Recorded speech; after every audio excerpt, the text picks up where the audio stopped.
The 2019 Toronto Blue Jays season is upon us as the Blue Jays play Game 1 of 162 tomorrow afternoon, welcoming the Detroit Tigers to Rogers Center. Jordan Zimmermann and Marcus Stroman are the starters in tomorrow's game.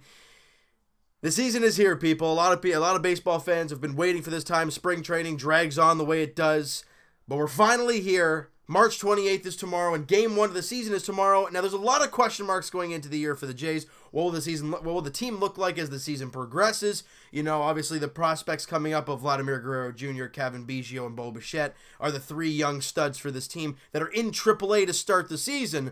So they'll be kind of making their way through the system and more or less, hopefully, being on the big club at some time soon. My thought might be that it could possibly be in the month of May.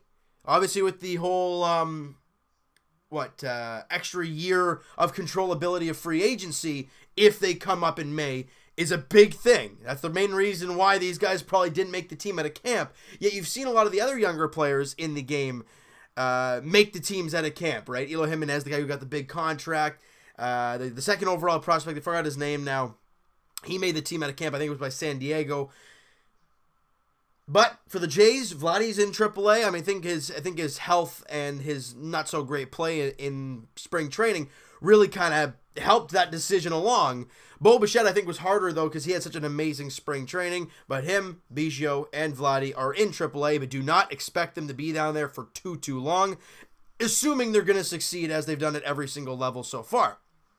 Now, as for the big club right now, the team we're going to be watching tomorrow, the five-man rotation is set up like so. Marcus Stroman is getting the ball in Game 1. Matt Shoemaker is getting Game 2. Aaron Sanchez getting Game 3. Trent Thornton, for the time being, is the fourth starter, and then the fifth starter to round out the rotation is Clayton Richard. The reason I say for now is because Ryan Brucke, the guy who's probably going to be slotted in that 3 or 4 hole, is injured right now, and he'll be back within the next, 1 or 2 starts. They assume he's going to be back. And, look, I'm hoping and I'm assuming that Marcus Stroman and Aaron Sanchez are going to have great years because they both had terrible seasons last year. But, I mean, really, consistency from these guys has not been a thing. You know, Marcus, when he came up in the big leagues, was rough as a reliever. Then it was great as a starter. And then he got that terrible injury, missed almost the entire year, came back for the September and then playoff run, was ridiculously good then had a subpar year after that, then had an amazing year the year after, then last year obviously decimated with injuries, but wasn't very good either. However, assuming Marcus Stroman is the way Marcus Stroman is, which he hasn't changed, he's going to do some great things this year. Aaron Sanchez, I think, is prone to a very good season. If their spring trading tells us anything, which it really doesn't, they're going to have dominant seasons. Aaron Sanchez had an ERA about a 1.5, and Marcus Stroman just over like 2.15 or something like that. Ridiculously good springs for both those guys. You want to see that carry into the regular season. And as for Matt Shoemaker, I don't know what to expect. As for Clayton Richard, I don't know what to expect. Trent Thornton, I didn't expect him to be in the rotation. I either expected Buffalo starting rotation or in the bullpen.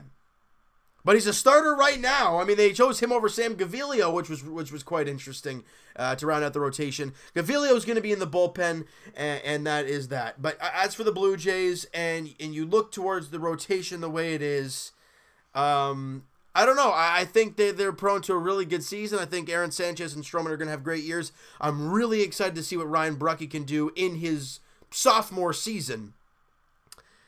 But as for guys like Clayton Richard and Matt Shoemaker, I don't know. Clayton Richard is not a very great pitcher. He's a veteran guy. He's a veteran lefty, so that's never a problem to have. But he reminds me of Jaime Garcia last year. And Jaime Garcia, midway through the year, got DFA'd because he was terrible and he was injured. So it just didn't really work out. As for Matt Shoemaker, he's had history of being good. Was not great last year, and obviously with injuries as well, did not help him. So he's looking for that rebound performances. He's looking to get better, and I think it's going to be a really interesting season for these guys. Now, for the bullpen, it's a lot of question marks as it is every single season. Joe Biagini, like I said in the last video for the Blue Jays, I think he's going to have a great season. We all talked garbage about him last year. Well, why? Because he was terrible. He was terrible as a starter, and then when he went as a reliever, he just looked uncomfortable. Now this year, with Charlie Montoyo at the helm of the Blue Jays instead of John Gibbons, Joe Biagini was a reliever from day one of spring training, and probably from, when he started training and everything, he knew he was going to be a reliever, and he dominated in the spring. Now, ideally, it was only like 7 or 8 innings, nothing crazy, but he didn't allow a run, I don't think, in any of those innings, and he looked good. He was locating his pitches well. He looked solid. So I think he's going to have a big season. I mean, as for guys, I'm just talking about the 25-man roster we got here in front of me. Clay Buchholz is one. I don't think he'll be with the team for a little while. I'm not really sure why, to be honest, but I think he maybe just hasn't done a whole lot of off-season workouts or whatnot.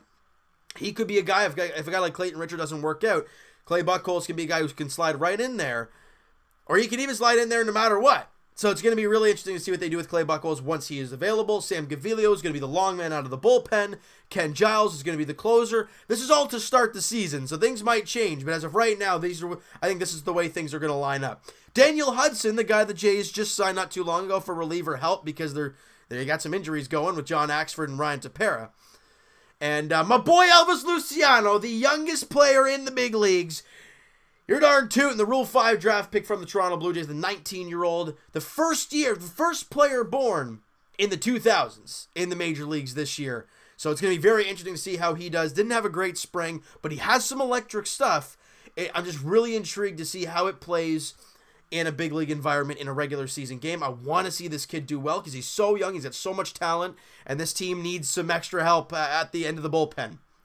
Got my boy Tim Meza. I mean, he had a great spring. He had a great end of the year last year. We knew he was going to kind of grab that that lefty reliever spot once Aaron Loop left.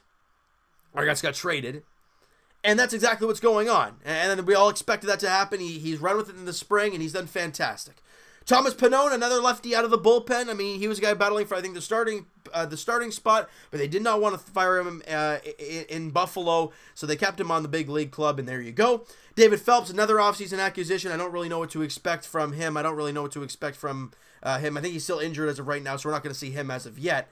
But a guy that, again, I put up good numbers last year, could be a guy that could make an impact for this team moving forward. Ryan Tepera, obviously injured. You know what he's going to give you on a day-in, day-out basis. That's that. He'll give you some great innings. He'll blow some games for you. It's just it's the way baseball works, really. But Ryan Tepera, we saw last year, had some tough times, but his numbers didn't say that he was all that bad. And then you look at the catching positions. Danny Jansen and Luke Maile are the 1-2. We saw this coming once Russell Martin got moved. We had a feeling Reese McGuire wouldn't be ready as of yet, and that was the case. He got sent down to AAA Buffalo. Danny Jansen was the guy most ready last season, and he's had a pretty darn good spring as well. Luke Maile, I mean, he's been the backup catalyst for the last few seasons. He's been a dynamite back there. We know he's a great defender. Will he be able to hit the ball? He had a good start last year, kind of trailed off at the end of the season, but again, going to be a steady backup catcher for the Jays this season. And the infielders are where things are going to get quite interesting. Really, really interesting thing going on for the Jays in the 2019 season. Brandon Drury is going to be your starting third baseman. The reason I say it's going to be interesting, because yes, Brandon Drury will be the starting third baseman, former New York Yankee.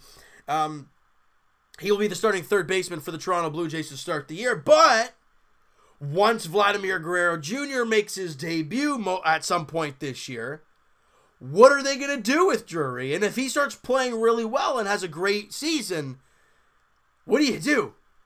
You know, for Brandon Drury, I mean, I think it really is he's got to excel.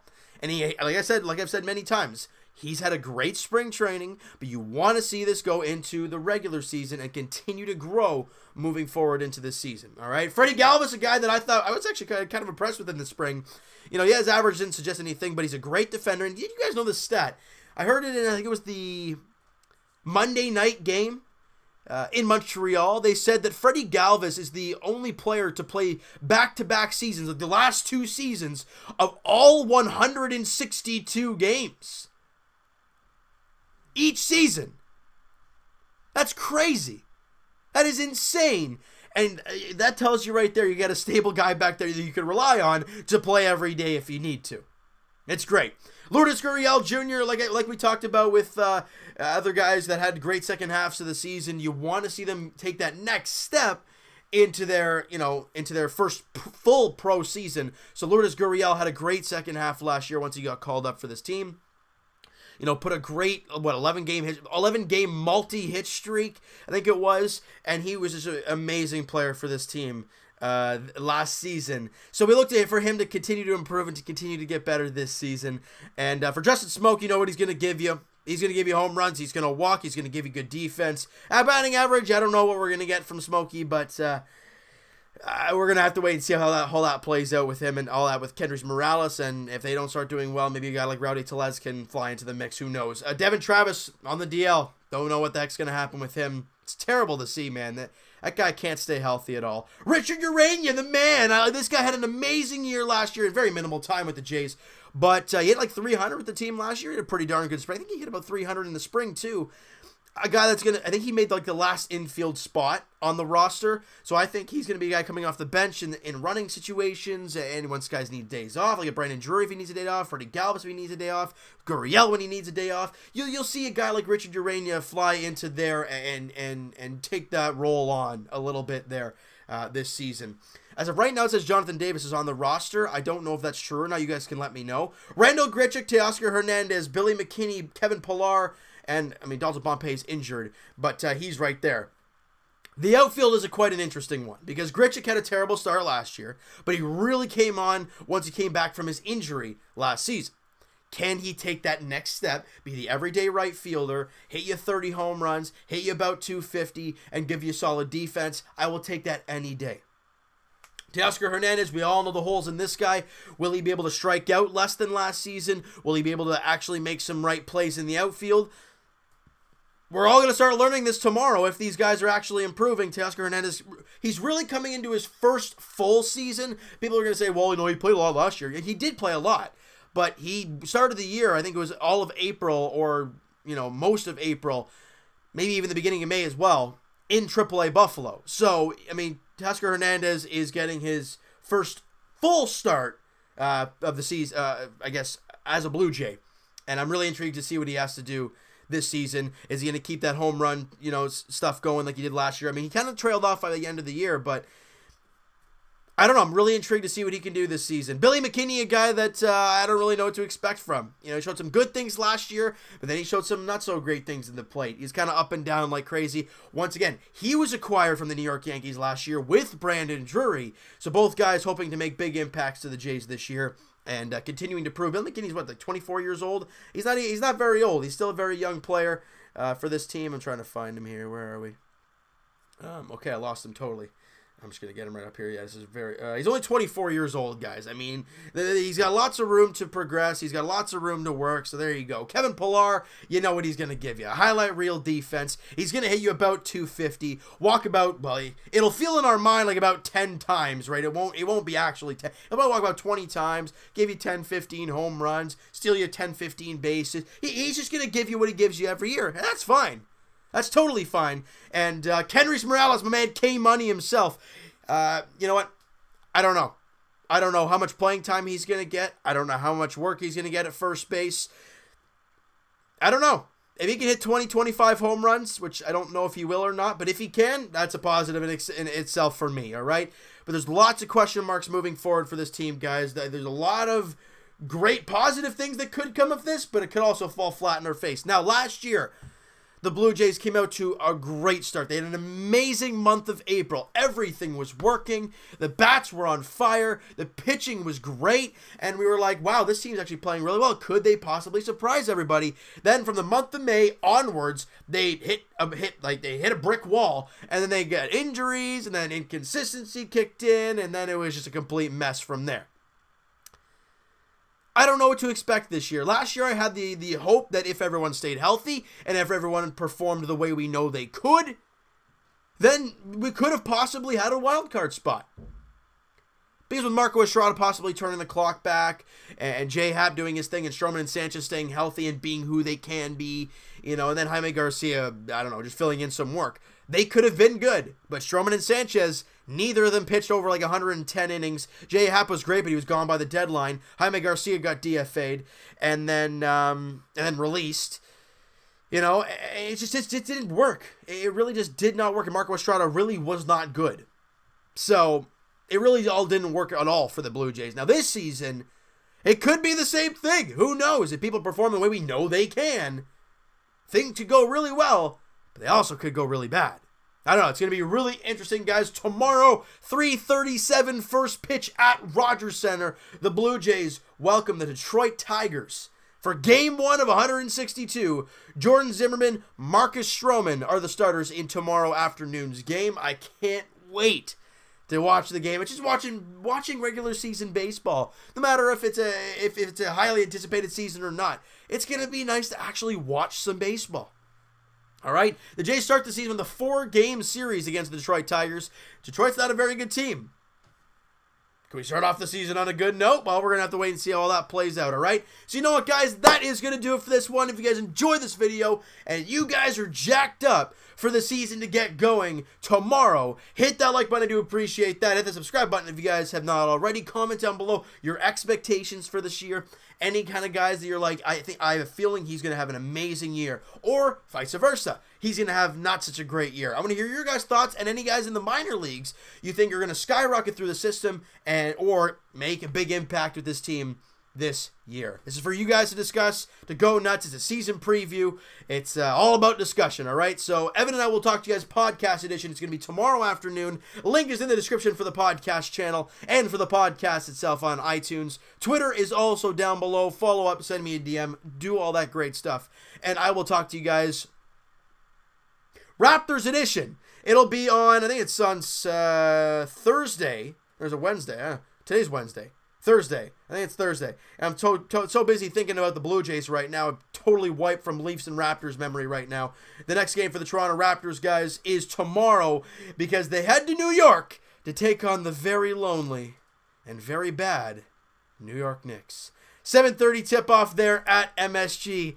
And as for the Toronto Maple Leafs, guys, they go to Philly to take on the Philadelphia Flyers tonight. It is basically a do-or-die game for the Flyers, because they're hanging on to their dear playoff hopes like they're like a string, and they lose tonight. That string's breaking, and they're done. And as for the Leafs, you win tonight. I think it's either a Columbus or Montreal loss tomorrow, or both. It's either or. So bottom line, the Leafs win tonight. And then we're watching games tomorrow thinking, okay, Montreal loses and Columbus loses. We're locked in for a playoff spot in this season. I mean, if you win today, I mean, it really doesn't mean anything, right? Yeah, you win tonight, that's great. You just win your next game and you're going to be in anyways. So, but people love going about the whole, we want to see the X next to your name, so then you're in the playoffs, and that's that, all right? And as for the Blue Jays, there's so many teams now, it's going to get quite confusing. Their first game of the season, as we've been talking about, is tomorrow afternoon, 3:37 for first pitch at Rogers Center. Jordan Zimmermann, Marcus Stroman are the expected starters in Game 1 of 162. Hope you guys are excited, and I hope you guys enjoyed this video. I'll talk to you guys then.